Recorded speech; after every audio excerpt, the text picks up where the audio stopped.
Do you want to be a fighter? RMC. There's only one Tyson Fury. Fighters Club. I'd like to take this chance to apologize to absolutely nobody. Alexandre Herbinet. I am the greatest. Bonjour à toutes, bonjour à tous et bienvenue au 252e numéro du RMC Fighter Club, un Fighter Club qui remonte dans la cage pour vous débriefer la masterclass de Manon Fiorot contre Erin Blanchfield. C'était ce week-end à Atlantic City en main event d'une UFC Fight Night et ça ouvre à la niçoise les portes d'un combat pour le titre des moins de 57 kilos. Avec moi pour en parler cette semaine, mon partenaire du Fighter Club, co-présentateur du podcast Au bord du ring, sa série Baba Versus sur YouTube, coach de pied-point et de boxe anglaise. Comment ça va, Baba? Ça va et toi, Alex? Ça va, t'as passé un bon week-end de sport de ouais, combat? beaucoup de beaux combats. Hein. Ouais, on avait pas mal de choses à voir, dont Manon Fiorot, qu'on va vous débriefer tout de suite, bien entendu.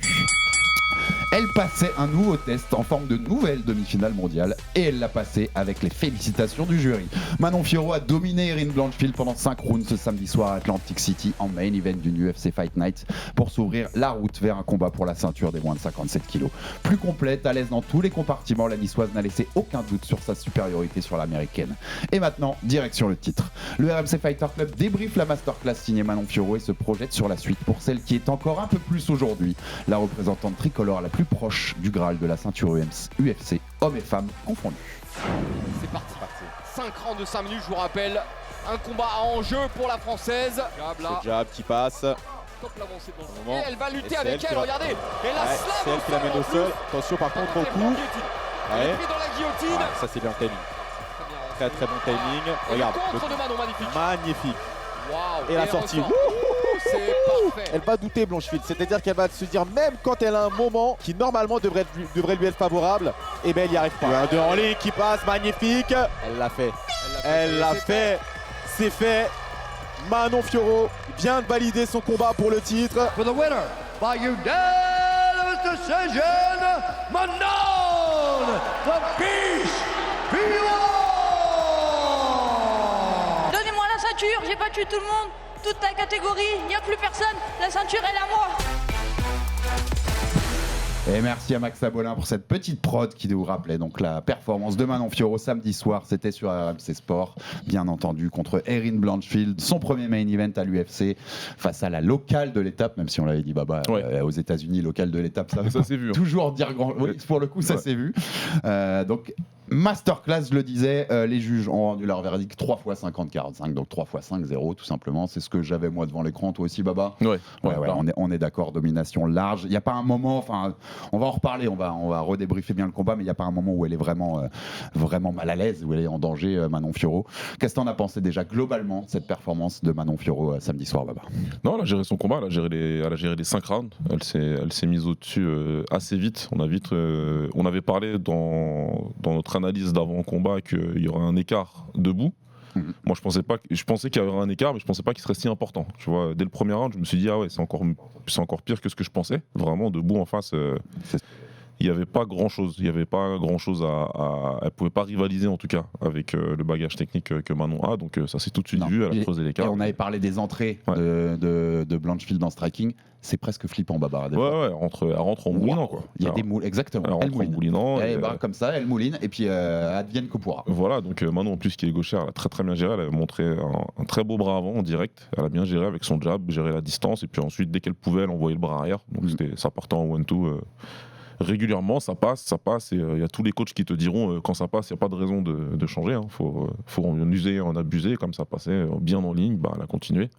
En face, il y avait juste son middle un peu qu'elle envoyait, ouais, tout à fait. qui pouvait toucher. Elle avait raison, hein, vu que c'est garde opposée, donc il fallait envoyer comme elle pouvait. Mais bon, ça dérangeait pas plus non, c'est ça. que ça. Pas l'impression que ça l'a. C'était une de ses armes qu'elle a utilisées, une des rares, hein, très très rares. Ouais, non, c'était trop rare. Et puis voilà, donc Manon, elle a très très bien géré son combat en tout cas. Bon, on va rentrer un peu plus dans le détail aussi du débrief, mais d'abord on va écouter Manon Fiorot au micro de Pierre-Henri Cachera, qui était notre envoyé spécial à Atlantic City et qui a quelques heures après le combat, le lendemain matin, a réussi à avoir quelques minutes avec Manon, qui débriefe elle-même sa performance masterclass. Ouais. Je suis très contente de ma performance parce que j'ai dominé vraiment dans tous les domaines, que ce soit en striking, en lutte, au sol. En fait, j'étais meilleure partout. J'ai pas été inquiétée une seule fois pendant le combat. J'ai montré que j'avais le cardio sur 5 rounds. Donc tout s'est passé parfaitement. Voilà, donc bon, Manon répète ce qu'on vient de dire, hein, Baba. Globalement, ça s'est passé parfaitement. 2 points donc, sur lesquels je voulais insister. Tu as commencé à y rentrer, on va commencer par ça, mais le striking, voilà, tous les coups d'arrêt qu'elle mettait à Blanchfield dès qu'elle rentrait, les crochets avec le bras avant, le bras arrière, dès qu'il pouvait passer, il rentrait et il claquait. D'ailleurs, pour le coup, bravo à Blanchfield pour son côté résilience, parce qu'elle en a pris quand même pas mal. Et elle continuait d'avancer, elle continuait d'essayer d'être dans ce mode je mets la pression. Mais il y avait, c'est même pas, j'allais dire, il y avait un niveau d'écart, il y avait plusieurs niveaux d'écart. Hein, c'est vraiment abyssal l'écart. Il y avait un gros écart, sur le travail debout, sur la manière d'entrer, sur la gestion de la distance. Enfin, vraiment une combattante qui a l'habitude de combattre debout et qui a un bagage, qui a une expérience, contre une combattante dont la spécialité est le sol.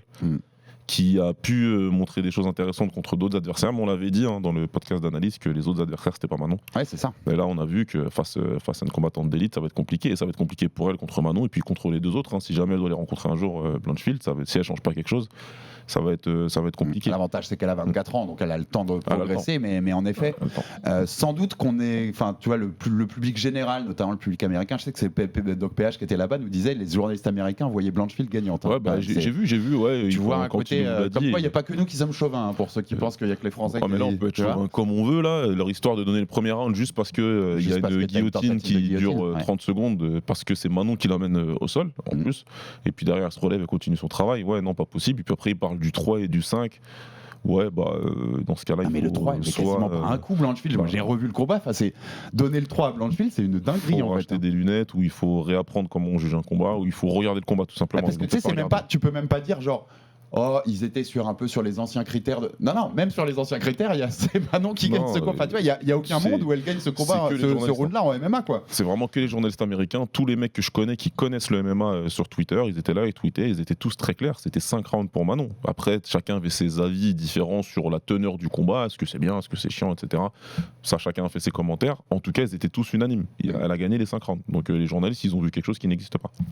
Donc cette archi-domination debout, Baba, qui s'est répercuté aussi, comme tu le disais, on l'avait dit, il y avait qu'un seul chemin de victoire pour Erin Blanchfield, c'est son grappling, son sol, qui est de très haut niveau, sauf qu'il n'y a aucun moment où elle a pu l'amener. Elle ne signe 0 takedown, 0 sur 3. C'est Manon qui signe le seul takedown avec ce slam au premier round, où il y a un petit côté, mais on y reviendra, il y a un petit côté, je vais te montrer que je peux, je pense qu'il y a un petit côté comme ça et que ça va avec la personnalité de Manon qui aime bien ça. Mais il y avait aucun. En fait, elle s'est trouvée face à un mur, Erin Blanchfield. Il y avait 0 réponse. Le seul truc où elle pouvait être efficace et embêter Manon l'a annihilée. On est d'accord avec sa défense de lutte. C'est ça en fait. Manon, elle a emmené une fois au sol. Elle a vu que, comme prévu, c'est très opportuniste en face. Elle a même pas, en une demi-seconde, elle avait comment dirais-je, verrouillé la guillotine, et puis il fallait sortir de là, et puis elle était serrée apparemment la guillotine, donc fallait faire gaffe à ça. Mais après, donc Manon, elle a compris que c'était plus la peine de faire ça. Et ouais, là où c'était impressionnant, c'était l'écart de puissance physique aussi, parce que Manon, vraiment, c'est pas qu'elle a juste défendu les takedowns comme elle a pu, tu vois, comme on le voit souvent sur des sprawls, des trucs comme ça. Non, elle l'a attrapé dans le clinch. Elle l'a retourné, elle a collé contre la cage, elle l'a jeté au sol. J'allais dire, elle l'a bazardé. Ah ouais, mais vraiment, littéralement. C'est pas juste un peu de la défense. Elle lui a montré, je suis plus forte que toi au clinch. N'essaye même pas, c'est pas la peine. Et c'est pour ça qu'il y a que 3 tentatives de Blanchfield d'ailleurs. Ouais, il y a un moment tu lâches l'affaire en fait. Tu le sais, les combattants le savent. Quand tu sais que quelqu'un est plus fort que toi physiquement, c'est pas la peine d'essayer, quoi. Et ce qui a été assez, je disais à Max en arrivant tout à l'heure, ce qui a été assez incroyable à regarder, c'est que rapidement en fait il se rend compte au bout de 2 rounds que debout c'est quasiment mort, mais elle va devoir essayer parce qu'elle est courageuse, Blanchfield. Pour le coup elle l'est, mais qu'elle peut pas l'emmener au sol. Et puis tu vois quand elle arrive dans son coin à la fin du deuxième, et t'as son coach qui littéralement fait c'est dur, Baba. Toi, on se met dans la tête du combattant, tu y arriveras beaucoup plus facilement que moi, mais c'est dur en fait parce que tu te rends compte, en effet, je pense que t'es Blanchfield, tu le dis avec la réaction de son coin quand elle arrive après ce deuxième round, mais même Erin, dans sa tête, quand tu te poses après ce deuxième round, mais en fait, je peux rien faire. C'est difficile. Je peux rien faire. Alors j'ai mon courage, je vais continuer, j'y vais parce que la moindre opportunité. Voilà, elle croit en elle, hein. Mais tu vois, il y a un côté, je pense, dans la tête, waouh, c'est dur là. C'est difficile, tu t'es dedans, donc tu vas croire en toi, t'es résilient, t'es combattant, là c'est une combattante, tu vois, donc tu veux y aller, mais t'as aussi une partie de ton cerveau qui te dit, ah c'est compliqué là, c'est compliqué parce qu'il n'y a aucun domaine où j'ai l'avantage. Il y en a le seul où j'ai l'avantage, je sais pas, j'ai pas les clés pour y aller. Non, je peux pas y aller. Ouais. Et encore une fois, on en avait parlé de ça, le fait qu'elle a pas une bonne lutte offensive, etc. Bah ça a été, ça s'est vu, ça a été flagrant, et c'est vraiment ce qui va lui manquer. Et là, comme elle avait pas ça samedi soir, bah il y avait rien qui pouvait aller dans son sens, à part si Manon refaisait un takedown ou lui redonner une opportunité. Exactement. Lui offrait la possibilité d'aller dans son domaine. À partir du moment où il le faisait pas, plus aucun chemin, et c'est évident. C'était la numéro 2 du classement des prétendantes des moins de 57 kilos, Blanchfield, contre la numéro 3, Manon Fiorot. Il y avait un écart énorme, alors que c'est numéro 2 contre numéro 3. On a, question provoque, Baba, on a surestimé Blanchfield ou on a sous-estimé Manon? Je parle pas, quand je dis on, c'est pas nous deux forcément, tu vois, mais le grand public généralement. Je vois ce que tu veux dire. Moi, ça fait pas mal de temps qu'on est plusieurs à dire que c'était Manon qui doit être numéro 2 et pas Blanchfield. Oui, bien sûr, ça c'est évident. Parce que il n'y avait aucune raison d'avoir mis Blanchfield devant. Le run de Manon est bien plus dur que celui de Blanchfield. Son 6-0, je vais pas jusqu'à dire qu'il a été protégé, mais on va dire qu'il était bien dirigé. Pour son 6-0. Tout ça, on en a parlé dans l'épisode d'avant. Enfin, ceux qui l'ont écouté, vous le savez. Donc, la vraie place de Manon, c'était à cette place-là de numéro 2. Et par contre, c'est vrai qu'il y a un gros écart entre la numéro 2 et donc la probable numéro 3 ou numéro 4. Parce que j'imagine qu'elle va peut-être descendre derrière Messi Barber. Donc il y avait un sacré écart. Et en fait, on se rend compte aussi, il y a certaines catégories comme ça, et dans les catégories féminines, je trouve que c'est évident aussi, il y a un gap énorme en fait, entre on va dire le top 5, 4, 5, mais tu vois, tu peux même arriver 3 ou 2 finalement en ayant un écart comme ça, et le reste, il y a un monde. Il y a vraiment peut-être même en fait entre le top 3 et le reste.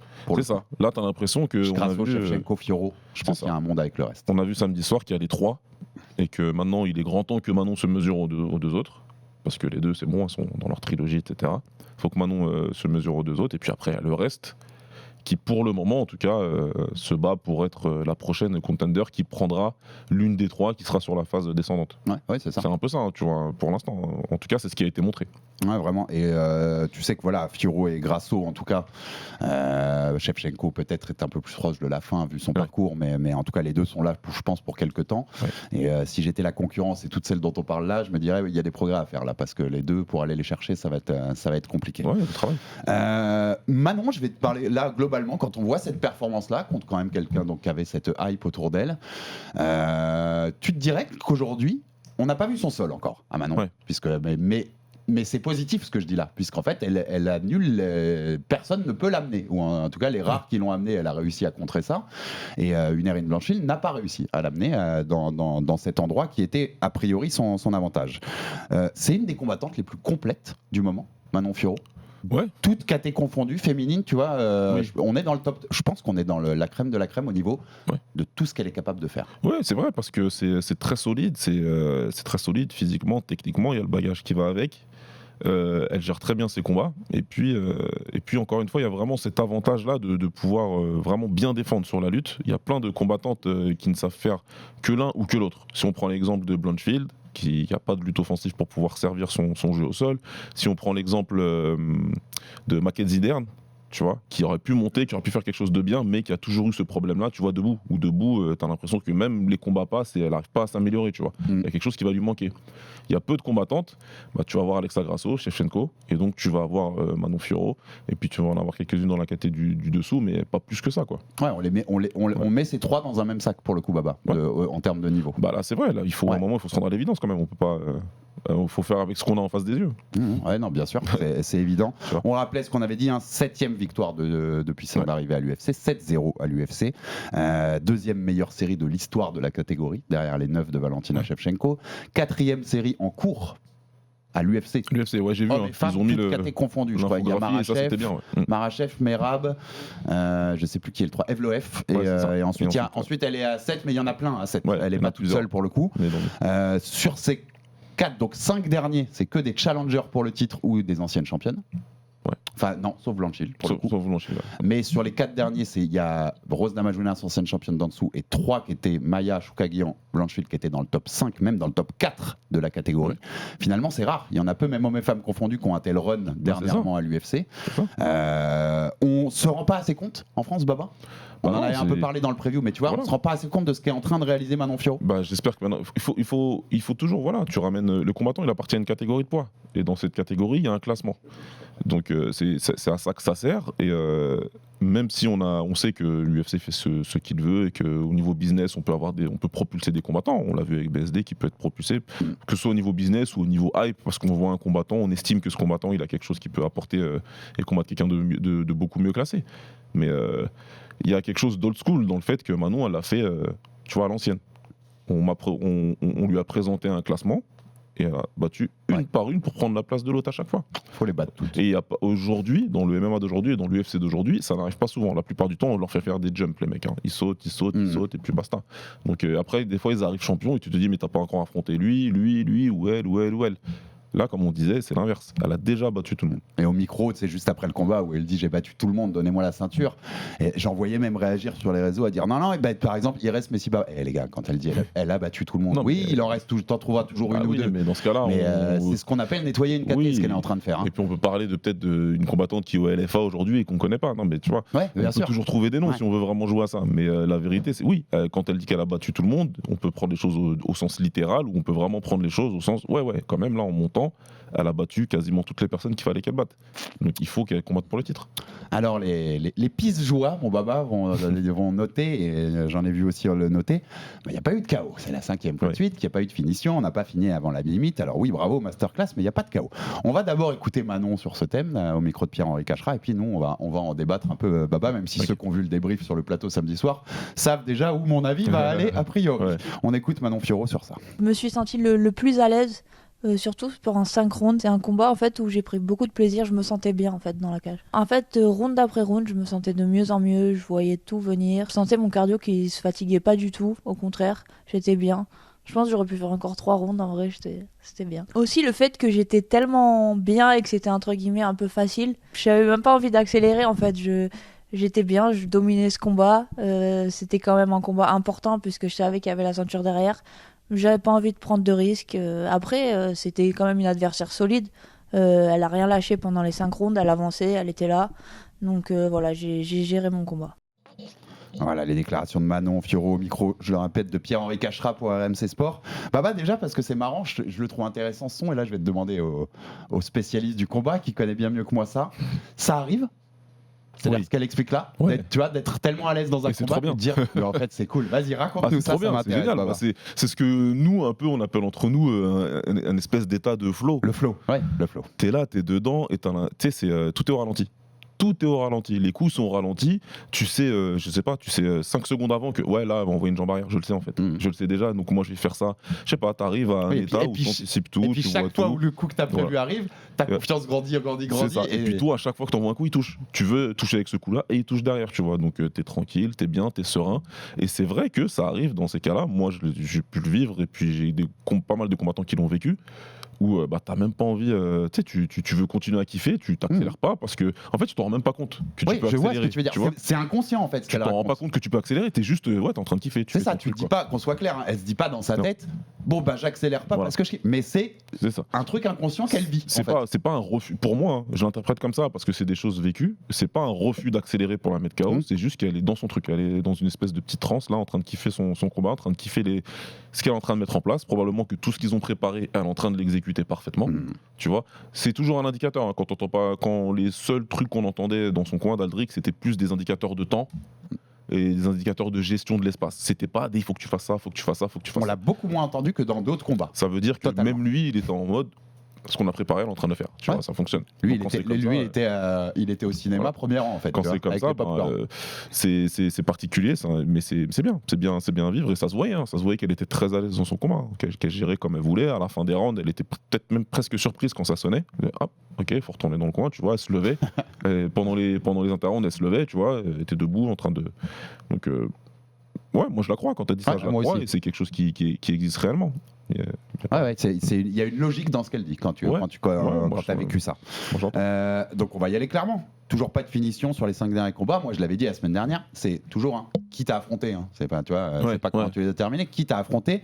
Et puis, je l'ai répété en plateau, et c'est une phrase que je t'avais empruntée, Baba, mais t'avais bien raison. Il y a 3 manières de gagner au MMA. KO, soumission, décision. Si vous voulez qu'on enlève les décisions, on enlève les décisions, hein, mais c'est pas le cas. Tu peux gagner sur décision comme en boxe, comme dans tous les sports de combat. Exactement, ça a existé.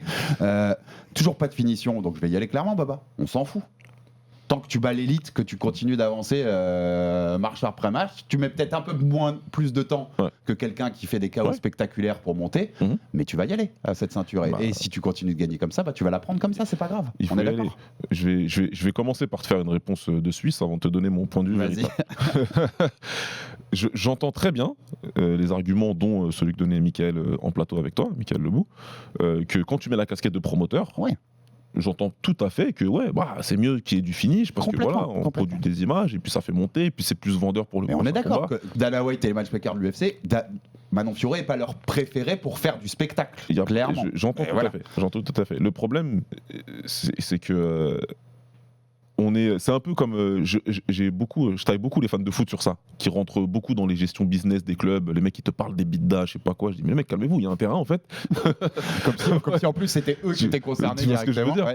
En fait, moi je me dis il y a ce côté-là qu'il faut prendre en compte, le côté business, etc. C'est clair. Sauf que là, elle a 7-0, elle a battu tout le monde dans la catégorie.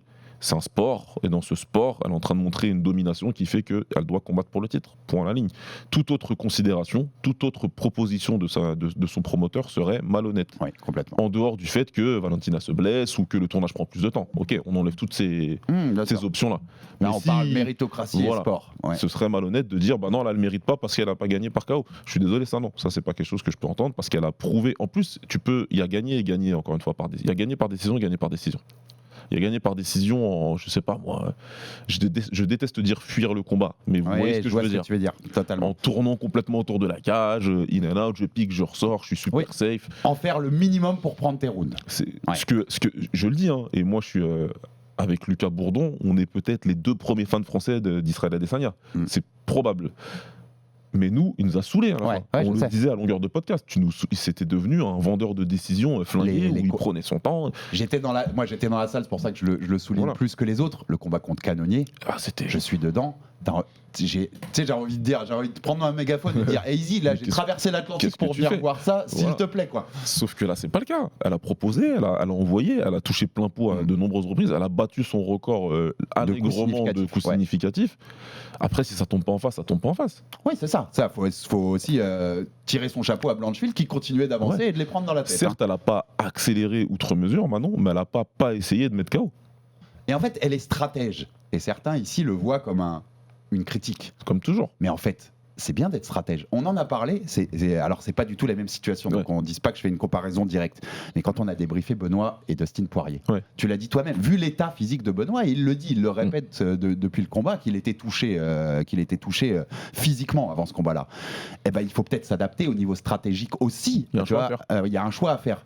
Et je pense que Manon, pour le coup, elle est capable de faire ses choix. Tu vois, entre le stratège en fait et le foufou, quand tu es au très haut niveau du MMA comme d'autres sports de combat, Baba, le côté stratège parfois il rapporte plus en fait, on est d'accord. Mais non seulement il rapporte plus parce qu'il te met dans la position que tu dois être sportivement pour combattre pour un titre, et puis en plus dans le cas inverse, j'ose même pas imaginer les critiques qui s'abattraient si elle avait décidé d'accélérer, de rentrer un petit peu tête baissée et de se faire rattraper sur une autre guillotine. Elle prend les 3-4 premiers, elle rentre comme parce que je veux finir absolument. L'autre lui attrape une jambe qui traîne ou je sais pas quoi et la termine sur une soumission, elle se serait fait détruire, man. Tu peux pas demander à son coach, Aldric, d'arriver au bord de cage au 4e round et lui dire bon, c'est bien, tu domines largement, mais tu sais, niveau business, faut que tu fasses un truc là, tu vois. Faut que tu. Vas-y, va finir.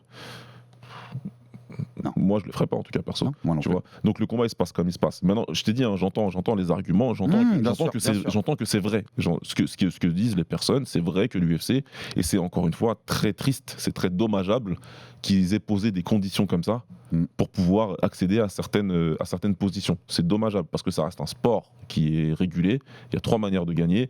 Tu as gagné par une des 3 manières, tu as gagné. Maintenant, c'est encore une fois, si tu l'as fait comme Izzy, tu t'es foutu de la gueule, ou comme Anderson Silva, des fois, je pense à son combat contre Patrick Côté, ou contre Thales Letes, où vraiment il s'est foutu de notre gueule, là, tu as le droit d'être énervé en tant que promoteur. Tu as complètement le droit parce qu'il n'a pas voulu combattre. Elle a combattu. Elle a envoyé pendant les 5 rounds, elle a envoyé des coups non-stop. Elle a touché plein de fois. C'est tombé, c'est pas tombé. C'est quelque chose qu'il ne faut pas oublier. Pour moi, il faut le prendre en compte et le garder à l'esprit. C'est pas comme si elle avait refusé le combat et qu'on lui avait donné une décision à la fin. Et c'est la beauté, je trouve. Quand je dis la beauté, tu vas voir dans quel sens je le dis, Baba, parce que je sais qu'on est d'accord sur ce genre de choses. La machine marketing UFC, elle est forte. Parce que tu vois, elle a réussi depuis des années à vendre ce truc aussi de... si tu fais pas des KO, t'es pas un combattant spectaculaire. Je sais que par exemple, nous, tu vois, je préfère 100 fois, et je pense que tu seras d'accord, je vais pas parler pour toi, mais un combat Teraji Canizales que j'ai vu en boxe en début d'année, à un KO de Mike Tyson en 90 secondes. Ouais, c'est moins spectaculaire, ça fera moins le tour de la planète, mais tu vois, l'amoureux de sport de combat que je suis, il préfère le premier combat avec un back and forth, les deux vont au sol, tout ça. Un vrai beau combat. Et en fait, la machine marketing UFC a matrixé une grosse partie du public. Complètement si tu fais pas de finish, t'es pas un bon combattant. Ils ont complètement changé le truc et changé la perspective du combat. Et c'est pour ça. Sur plein de niveaux, que ce soit sur la défaite, la valeur de la défaite, sur cette obligation de gagner avant la limite.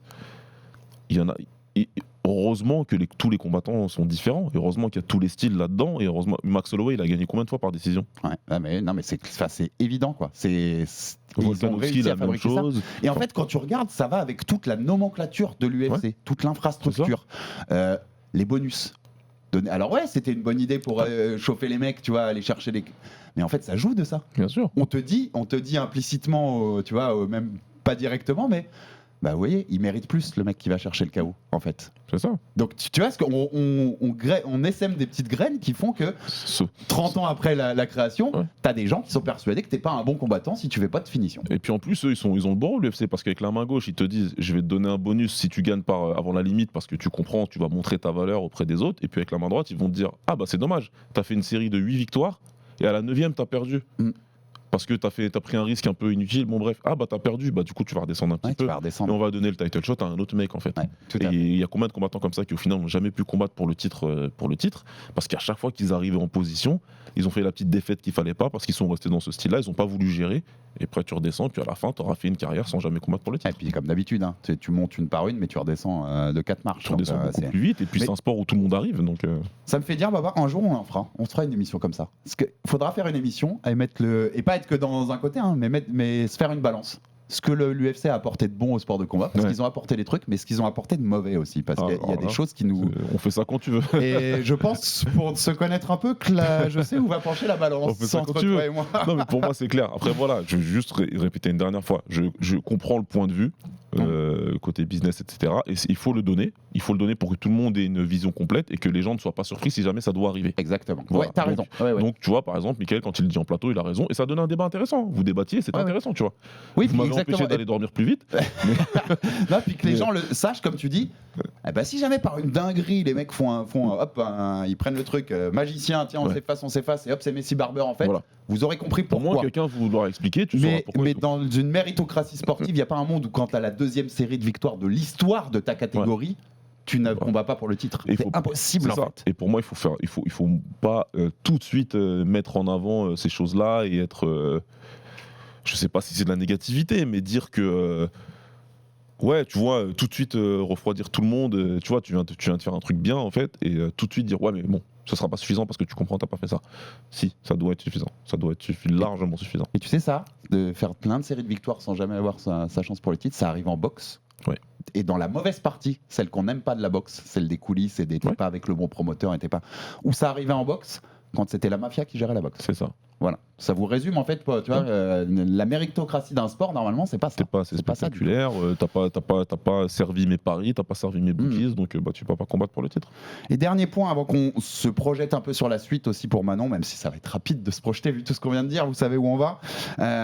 C'est aussi sur sa performance globale. Une petite chose à noter, deux petites choses. Il faut aussi aller dans le négatif. Tu vas me dire ce que t'en penses, Baba, mais à nuancer à chaque fois. Déjà cette idée. Et on va ouvrir ça sur le point d'après, mais qu'elle a été cherchée au bout de 2 minutes, ce takedown, qui n'était peut-être pas obligatoire parce que tu sentais qu'il y avait cette envie de lui dire sûrement. je te prends dans ton jeu. La guillotine, elle est bien placée, mais elle est pas non plus. Tu sens qu'elle est pas proche de taper. D'ailleurs, il y a des Américains qui passent des. T'as pas vu d'un extrait du scramble au moment où elle tourne dans le scramble? Ah, mais comme toujours. Et quand, Ah là, elle a comme tapé. elle place sa main, les mecs disent elle a tapé. Comme toujours, comme à chaque fois. C'est waouh. Ah ouais, là vous la vivez mal. Non, mais un jour, on inventerait un médicament pour guérir leur chauvinisme exacerbé. Waouh, c'est chaud. Enfin, c'est chaud, tu vois, parce qu'eux ils vont loin. Ah ouais, ça va très là, ça va très loin parce que tu regardes le truc 50 ans, mais elle remet sa main en fait. C'est n'importe quoi. Il y a pas de bon, ok. Soit donc ça, est-ce que ça peut être un danger?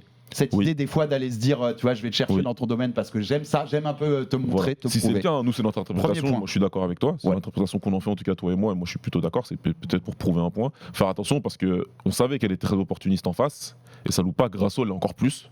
On l'a vu quand elle a conquis contre Shevchenko, une erreur, boum. Boum, c'était fini, merci. Alors Shevchenko dominait ce combat-là. Donc il faut faire super attention à ça. Clairement, c'était. Et deuxième point que je te note, parce que je sais que j'ai vu que tu l'avais noté sur les réseaux et que je l'avais noté aussi, elle a les mains parfois un peu basses. Ce qui peut bien sûr ouvrir à des opportunités de contre et de coups qui passent bien. Maintenant, la nuance que je mettais, c'est pour ça que je disais nuance. Est-ce que c'est parce qu'elle a vu, et je pense que quand tu es un combattant, tu le vois assez vite, le niveau de striking en face est tellement faible entre guillemets qu'on peut se permettre ce genre de choses parce que je prends pas de risque, tu vois, ou est-ce que c'est une vraie scoriste qu'il faudra corriger parce que si t'es face à Valentina Shevchenko, ça pardonne moins que contre Hélène Blanche. Pareil, contre des combattantes, faut faire attention. Non, pour moi il faut faire juste, c'est un point d'attention. Après elle a pris les coups, ça lui faisait peut-être pas mal, ou peut-être qu'elle les sentait pas plus que ça, donc ça lui a pas, en tout cas, ça lui a pas. Parce qu'elle a pris quelques coups dans le troisième, quand Blanchfield elle a voulu mettre un peu le turbo, tu vois, il y a eu quelques coups qui sont passés. Mais bon, elle les a pris, elle les a encaissés sans problème, et puis elle a continué à faire son travail, donc ça veut dire qu'elle n'était pas du tout touchée. Mais bon, voilà, moi, sur ça, je dirais toujours c'est mieux de monter les mains. Et point qu'on avait noté nous dans la preview, j'avais dit un des rares choses qu'on avait vu où Manon avait été mise un peu en danger, c'était sur les sorties les ruptures de contact. Où elle avait pris contre Maya comme Choukagian des kicks qui étaient les plus gros coups du combat contre elle dans ces deux combats-là. Là, je trouvais qu'elle avait très bien géré ces phases-là. Ouais, c'est pas mal. Et que tu sentais qu'elle avait travaillé ça. Et tu vois non, je me ferais plus mettre en danger par ces phases-là. Et elle faisait les bonnes choses au bon moment. Ouais, ça va. Elle sortait bien du clinch à chaque fois. Il y a 2-3 fois, peut-être elle a pris une petite droite en sortie. Exactement. Ça arrive aussi, mais tu vois, sur la globale, je trouvais qu'elle était mieux préparée, qu'elle était plus forte qu'avant là-dessus. Non, c'était bien géré. Et puis elle avait bien préparé son clinch. Elle avait bien préparé comment elle allait bloquer, comment bien passer techniquement ses bras pour empêcher Erin d'avoir un takedown, d'avoir une possibilité, tu vois. Donc mais ça, elle gère très bien. Il y avait Miguel Class qui fait des bons trades sur Twitter, qui avait déjà mis en lumière que Manon Fiorot, c'est peut-être une des seules combattantes en MMA tout court, qui avait compris que ce qu'ils appellent le head and arm throw, faut pas faire. Donc c'est jeter sous les bras, voilà, exactement. Et qu'il faut attraper sous les bras d'abord. Il avait mis en lumière que elle, au moins, elle avait compris qu'elle faisait ça très bien. Donc c'est pour ça qu'elle a mis en lumière encore là qu'elle passe ses bras tout de suite et elle empêche toute opportunité en clinch pour Blanchfield. Ouais, c'est cool que tu soulignes ce tweet de Miguel Class parce que j'avais retweeté aussi. Et c'est rare en fait. Déjà en MMA global, mais en MMA féminin encore plus, c'est Valentina Shevchenko qui a fait ça un nombre de fois incalculable. Voilà, elle est à ces niveaux, tu vois, ce genre de détail pour Manon, ça la met à des niveaux d'une Valentina Shevchenko, du top. En tout cas, elle le fait mieux. Même pas de la KT, de l'histoire du MMA féminin. C'est pour ça, elle le fait mieux. C'est top 2 de l'histoire du MMA féminin avec Nunes, pour moi. Clairement. Enfin, tu vois, on la classe dans ces niveaux-là sur des détails qui en fait n'en sont pas, qui sont très importants. On va passer au dernier thème autour de Manon. Qui sera rapide, c'est la suite. Bon, la suite, elle l'a réclamée au micro et on est tous d'accord, on vient de le dire, on a répété les chiffres de sa série. Elle doit combattre pour le titre, tout simplement. Pour un titre, il n'y a pas photo. Alors, on rappelle, Grasso et Shevchenko sortent de leur deuxième combat en septembre dernier, un match nul. Elles se sont blessées pendant le combat, les deux, donc il y a eu des mois et des mois d'attente avant de repartir. Elles sont les coachs du TUF, The Ultimate Fighter, l'émission de télé-réalité de l'UFC qui commence ou qui est en tournage là ou qui va commencer le tournage, qui est commencé d'être diffusé au mois de juin. Ça dure 2 mois et demi, 3 mois la diffusion. Et le combat se fait après la fin du TUF. Donc tout va vers qu'elle combatte mi-septembre à la Sphère, la nouvelle salle en boule de Las Vegas. Je pense que l'événement sera d'ailleurs très impressionnant, ce sera le premier là-bas pour l'UFC. Ce sera un événement numéroté, un pay-per-view. C'est le week-end de l'indépendance mexicaine. C'est la noche chez UFC, ce qu'ils appellent. Grasso est aujourd'hui la seule championne mexicaine, puisque Moreno a perdu son titre et Rodriguez son titre intérimaire. Ça fait complètement sens que ce combat-là soit à ce moment-là. 14 septembre. L'UFC Paris est le 28 septembre. 2 semaines après. C'est les deux seules questions que j'aurais, Baba. On en avait déjà parlé un peu pendant la preview, mais maintenant on est post-combat.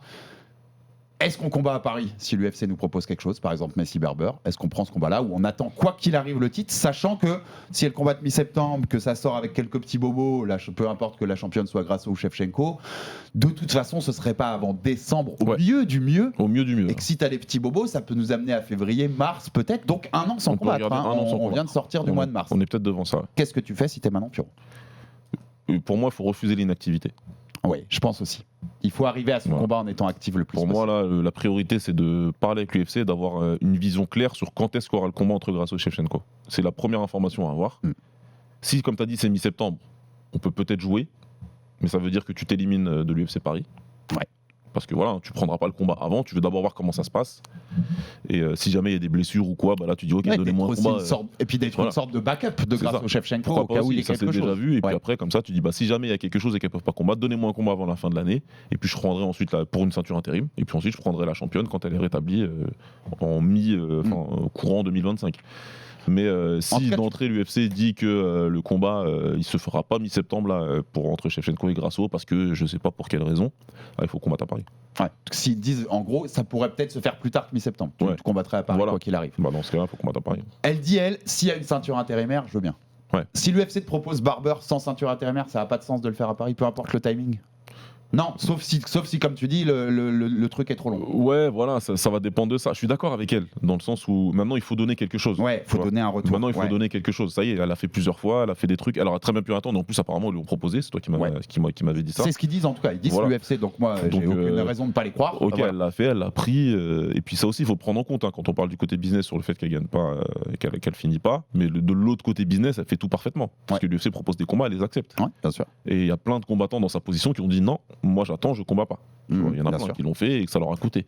Donc, moi, là où je pense que c'est compliqué, entre guillemets, c'est que je pense soit l'UFC est très cool et dit on met une ceinture intérimaire en fait parce que tu mérites en fait d'avoir quelque chose après une telle série. Quand même. Donc on en met une à Paris contre Barber si tu veux. Voilà, Messi Barber vient chez toi, mais on te met une ceinture intérimaire pour ça.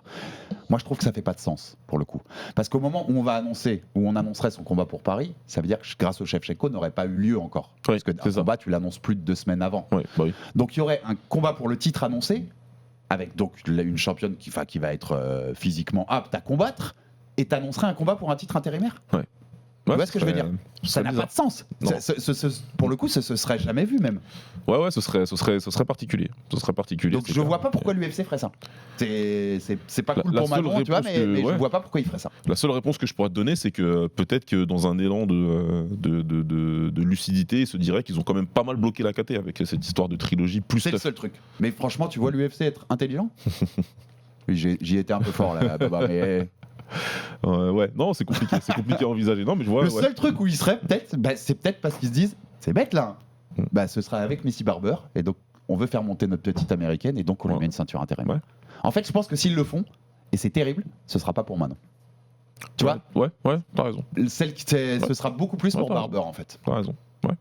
Parce que sinon ça n'a pas de sens. Enfin, tu vois, t'as un combat pour le titre annoncé, tu vas annoncer un combat pour un titre intérimaire alors que la championne est là. Ce serait trop bizarre de faire ça. Ce serait trop bizarre. Il n'y a pas d'intérêt. À chaque fois qu'ils le font, c'est qu'il y a un problème avec le champion. Ouais, que ce soit blessure ou contrat ou je sais pas quoi. Donc ouais, ce serait bizarre. Donc il faudra voir. Moi, c'est à eux de voir. Moi, je comprendrais très bien qu'ils disent on attend ce qui se passe. Quitte à ce que ce soit un an, on attend un an. Je comprendrais parce que c'est bon, t'as fait tout ce que tu devais faire, etc. Il n'y a pas de souci. Maintenant, l'inactivité, on l'a vu avec Arsène Goulamirian, ça peut coûter. Ce sera pas 2 ans comme lui l'a vécu, mais elle est active, elle a raison. Elle aime bien ça. Elle continue de progresser en plus. On va pas se mentir, et c'est aussi, on rappelle, c'est comme ça qu'ils gagnent leur vie. Si tu combats pas pendant un an, tu touches pas de salaire pendant un an. Complètement raison de le rappeler. C'est leur gagne-pain. Ils gagnent pas ailleurs. Il y a pas de l'État te donne pas une compensation parce que tu combats pas. Il n'y a pas de pôle emploi. C'est important. Voilà, c'est important pour ça. Moi, je pense que pour l'activité, tu as raison, c'est très important. Et qu'au moment où tu vas faire le combat de ta vie pour la ceinture, il faut pas que tu aies un an sans combat. Voilà, c'est ça. Tu peux le faire quand même, mais tu vois, l'idéal serait pas d'avoir un an. Donc même sans ceinture intérimaire, pour le coup, si l'UFC te confirme c'est mi-septembre grâce au Shevchenko et vous combattrez pas avant janvier, février, moi je prendrai un combat à Paris. En plus, tu es confiante dans tes capacités, tu sais que tu peux dominer la concurrence, que tu peux. Moi je le prends. Et je reste actif comme ça quand j'arrive au combat pour le titre. Ou alors, mais elle l'a pas fait au micro, elle n'a pas écouté le Fighter Club. Moi j'aurais demandé Pennington à Paris. Pour la ceinture de dessus. Pourquoi pas? Quitte à rester dans cette activité, à te dire je mets pas l'UFC au pied du mur, mais je leur dis vous voulez pas, enfin, vous pouvez pas, en fait, c'est pas que vous voulez pas, vous pouvez pas en timing me donner la ceinture. Filez-moi Pennington à Paris. Ouais. Non, ça aurait pu être une option. Ça aurait pu être une option, c'est clair. Et elle peut le refaire encore, pas obligé au micro, ouais. elle peut le demander à l'UFC. Non, après, je vois quand même l'aspect finir le jeu là. Elle a entamé un jeu là, oui, t'as raison. Elle va terminer là, tu vois. Tu passes pas au boss du monde d'après avant d'avoir battu celui du monde d'avant. Ouais, je vois bien l'idée. Et moi, je suis eux aussi, pareil, un petit conseil, ils en font ce qu'ils veulent, hein, mais je suis à la Sphère le 14 septembre. Ouais, faut y aller. Ouais, faut y aller et faut quitte limite demander à monter dans le. Si le combat il se fait là-bas, c'est pas envisageable qu'ils l'invitent pas, même. Il faut l'inviter. Il faut l'inviter et il faut monter dans l'octogone. C'est à eux de faire leur travail là. Et il faut monter dans faire tout leur travail pour eux. Si tu peux, non, c'est ça. Si tu peux, tu montes dans l'octogone. Ça va faire le boulot et de vendre ce combat tout de suite d'entrée quoi. Et on va écouter un dernier sonore sur Manon Fiorot parce que ça m'intéresse. On parle de la Sphère, on parle de ce combat pour Grasso qui sera dans le jour le week-end de l'indépendance mexicaine. Et il y a une réponse de Manon à Pierre-Henri Cachera qui m'a beaucoup intéressé. Ce sera notre dernier point de débat, Baba. On va écouter Manon. Okay. En fait, c'était la première fois que je me faisais huer par le public. Et en fait, je pensais pas que ça allait me booster autant. En fait, ça m'a mis super bien. J'arrivais dans la cage, j'étais super énervée. Et du coup, ça m'a mis dans un bon truc. C'est marrant parce que même dans sa voix, en interview là, rigole. Tu sens que le sourire monte. Tu vois, on n'a pas besoin de voir l'image, Baba, pour sentir que le sourire monte. Parce que j'ai pas vu l'image moi, mais quand elle en parle, quand elle en parle en fait donc elle a les souvenirs qui remontent. Et en fait, ça va là où je veux t'emmener, Baba, c'est que je pense que dans cette phrase, et j'y avais pas pensé avant, je pense que ça va vachement bien avec sa personnalité à Manon Fiorot, en fait, d'être en terrain hostile. On le disait entre on disait cette idée au premier round, elle va chercher à la lutte et elle l'emmène à terre. Blanchfield qui est censé être l'épouvantail au sol de cette catégorie. Entre le round 3 et 4, Aldric Cassata, j'ai trouvé, c'est très marrant. La regarde et dit maintenant tu vas montrer aux gens que tu as le cardio pour 5 rounds. Je pense que en France, en tout cas, non. Peut-être que des Américains avaient remis en cause le fait qu'elle avait du cardio. Je crois que je l'avais vu passer. Ouais, c'est possible. Mais il n'y a pas grand monde qui a remis ça en cause. Non, par contre, il y a cette idée d'aller lui dire vas-y, c'est nous contre le monde et va montrer au monde, tu vois, ce truc-là. Et là, quand elle répond à ça, ils m'ont hué et d'un coup, en fait, ça m'a galvanisé. C'est quelqu'un de sans rien révéler au monde. Hein. Je pense que les gens l'ont compris. Maintenant, c'est quelqu'un de très timide, qui est pas quelqu'un avec une personnalité. C'est pas Cédric Doumbé, hein. C'est plutôt l'opposé. Et en fait, je pense que ça lui va très bien. Et que plus elle est en terrain hostile, plus la bête se réveille. Qu'est-ce que t'en penses, Baba ? C'est parfait, pour moi c'est parfait parce que c'est dans la cage que ça se passe. C'est dans la cage et c'était drôle en plus à observer parce que tu vois bien qu'elle a tout de suite mis une petite clim, tu vois, dans le premier round. Il y a eu des chants USA comme ils font d'habitude, sauf que tout de suite, boum, slam.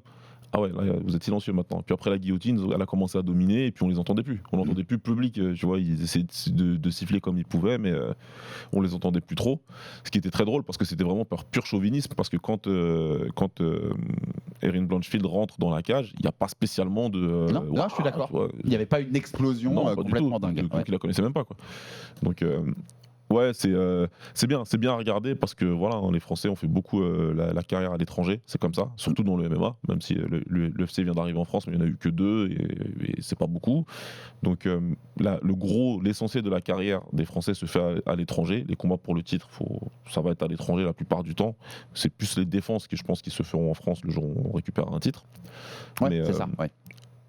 C'est bien de montrer ça, et que voilà, territoire hostile où tu veux, quand tu veux, on y va, et puis en plus je vais vous montrer, et c'est bien d'avoir ça aussi, hein, que ce soit la combattante et le coach, de se dire non mais là on va vous montrer qui on est en fait, faut le montrer, c'est du combat, l'ego c'est une place très importante, et il faut montrer qui on est, on vient pour ça en fait, on vient pour montrer qui on est. Tellement important de le répéter, Baba, parce que c'est vraiment, il y a une grosse partie d'ego dans c'est montrer qui est le plus fort, le sport de combat, hein, tout simplement. Et elle l'avait déjà montré en fait, si tu connais la carrière de Manon Fiorot contre Lino, quand elle va prendre la ceinture à l'UFC en Afrique du Sud, face à une Sud-Africaine en Afrique du Sud, si tu regardes le combat, pareil, tu sens très vite qu'elle se régale en fait, qu'elle est à l'aise dans ce truc-là. Ouais, se nourrit du truc. Donc mon message de fin à l'UFC, c'est que si Grasso sort victorieuse de la trilogie contre Shevchenko, n'hésitez pas à mettre le title shot de Manon Fiorot au Mexique directement, parce que je pense qu'elle sera très contente d'aller conquérir le Mexique face à une Mexicaine. Je pense qu'ils seront bien, et puis la pression, elle sera clairement du côté de Grasso. En tout cas, elle a montré que ce sera pas du côté de Manon. Là, Donc on le dit pour le sourire, mais allez la prendre au Mexique contre Grasso, puis venir la défendre à Paris en défendant sa ceinture dans son pays. Là, tu vois, cette idée de défense aussi du territoire, je pense que ça correspondrait très bien pour Manon. On a fait le tour, Baba, et je voulais qu'on termine. Tu as 2 petites minutes, mais c'était très important aussi aussi, je voulais que tu rendes hommage parce que vous savez qu'au Fighter Club, on développe la culture des sports de combat aussi dans son global. Et on a perdu hier, ces dernières heures en tout cas, une légende absolue du pied-point, le néerlandais Rob Kaman. Est-ce que tu peux nous dire qui on a perdu ces dernières heures, Baba? C'est simple, Rob Kaman, c'est une légende des sports de combat international, légende de la boxe thaï, légende du kickboxing, du full contact, et légende tout court. Vraiment, déjà, c'était un combattant incroyable. Mr. Low Kick, il était surnommé parce que c'est Low Kick puissant. Il a dominé les années 80. C'était le meilleur combattant des années 80. Et Lucas et moi, on l'a élu meilleur combattant de cette décennie-là. Plein d'autres l'ont élu aussi meilleur combattant de cette décennie.